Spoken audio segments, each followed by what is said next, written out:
Okay, so before I show you in the cab, in order to get the thermal expansion valve out, there's some stuff in there you got to do.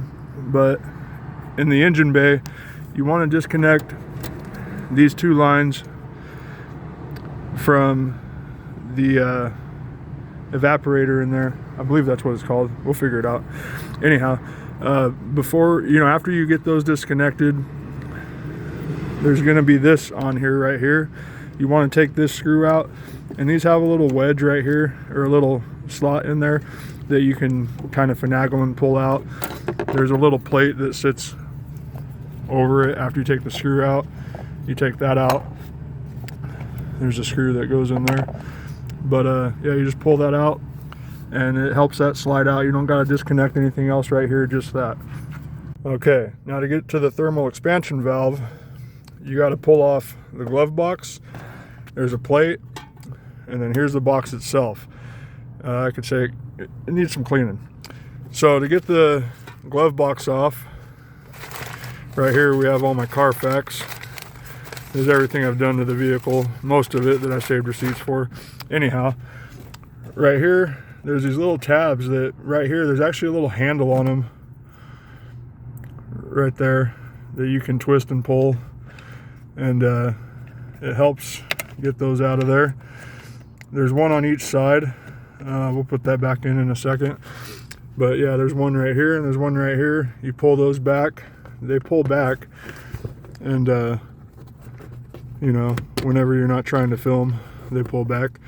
And then you just kind of got to squeeze the sides to get this little thing outside of the radius groove type thing right there. Then you got this plate right here, 10mm socket is what you're going to need to get that off. It just sits up in here like that. I got it upside down, but that's how it's in there. Now for this, there's a bolt up top up here, which you can't really see. It's kind of hard to see. And then there's two more on the bottom underneath it, all three 10mm. And since you already got the other side loose, you can see all the way through to the other side. It takes a little bit of finagling to get out. There's a connector on the front that I disconnected before I dropped it down. There's another one right here I'm gonna have to disconnect. And then all these pins, or all these clasps, can come off to open it up. There's a thermal expansion valve in there inside all that hay and stuff. This was a farm truck before I got it, so probably a good idea that I'm doing this. I'd hate to spend all the money on the new AC in the cab and not take care of this. I'm going to clean out this we'll call it an evaporator for now. I'm not sure if that's exactly what it is, but I'm going to clean everything in here. So there's that. It's going to be fun. Once I get it opened up, I'll show you some more. Okay, so I got the thermal expansion valve off here. It was sitting inside of a casing that was wrapped in a bunch of foam. I got foam to rewrap it once I get the new one on, but the new one I don't believe is the correct one, because in order to put it on, it wants to sit like this, and that valve needs to be pointing up once it's in the cab. So I'm going to take this one to O'Reilly's and see if they have one. When I was there, I believe they did. When I was taking the box off, there's this rubber stuff that goes up against the ducts on each side that it is worn out and came off. So I'm going to try to see if I can find some of that either at O'Reilly's or Ace Hardware. It's just a little bit of foam stripping. So I'm going to do that.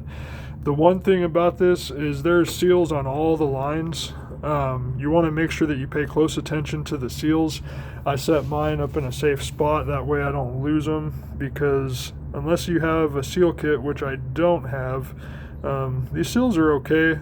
It's good to put some oil on them, but I don't want to lose them, so I'm keeping them in a safe spot and keeping account for every seal on every line, because that's what helps keep your refrigerant in instead of leaking. So there's a lot of work to do on cleaning this thing up. I'm going to blow it out with an air compressor, and then I have some foam that I'm going to spray in it that'll help get the last little bit of stuff out of there. It's going to be quite the process, but it'll be better once it's done. Okay, so I sprayed the evaporator out with an air hose and hit it with some water. Still had some stuff left in it. I got this stuff right here, foaming coil cleaner, that I sprayed on both sides. I'm gonna let that sit for about 10 minutes and then rinse it off with some water. These ports are open, so I'll probably have to air it out again with the air compressor, but hopefully this gets these coils a bit cleaner. It's supposed to help break down dirt and grime and stuff, and bring it back a little bit closer to original. There'll probably be some stuff left in it still, but we'll see. So this is the one that I pulled off of my evaporator. The one that I ordered through Amazon and the one that O'Reilly's had were both the same. They were incorrect when compared to this, though. The bigger threads were over here on the left and the smaller threads were down here on the bottom, and this piece right here was off to the side. Looked it up, and it I don't know if it has to do with the V6 or the inline 4, but the one that I had said it was for this vehicle, and the one O'Reilly's had said it was for this vehicle, but it does not match this. So there's another one that I'm looking at online that matches this, so I'm going to order that. It's going to be here in a couple days. I don't know what the difference is, if they just had two different ones on the vehicles. But you definitely want to get the right one. From what I looked up, it does matter which way this plate up here is positioned. You want it to be positioned the right way horizontally. You don't want it to be vertical. So there's a sensor in there that needs to be horizontal. So just make sure you're paying attention to that. I kind of took the risk with ordering the other one because I saw online that somebody had the same mistake. I don't know if it's really a ordering mistake or just there's two different kinds out there. So just something to pay attention to. It's easier once you get it off to figure out which one you have. So I got this all cleaned out. There's still a little bit of stuff in there, but it'll be all right. This is the side that was more exposed to the outside than the back side is good. But yeah, it's going to be a couple more days until I can get it back in the truck because I got to wait for the new thermal expansion valve to show up. In the meantime, it'll dry out a little bit more, and still probably hit it with some air just to clean out, make sure nothing got in the lines too crazy. So I got the new line in. I didn't think about this before, but I suppose a guy could just order two lines off of a 94, a high and low side, and you would have the right fitting already on there. It'd be kind of expensive. Doing it the way I originally planned was cheaper until I broke the R12 fitting off of here by tightening on the new R124A clamp or fitting. So I got a new line.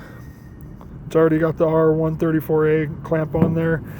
While I'm waiting for a new thermal expansion valve, because this is the old one, the new one that I had was incorrect, I went ahead and ordered the seals, or O-rings rather.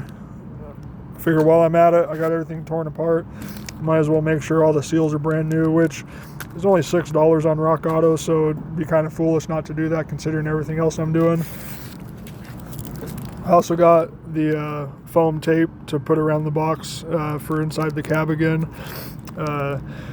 Got 1/2 inch wide by 1/2 inch thick of high density foam to reseal the box once I get the new thermal expansion valve in there.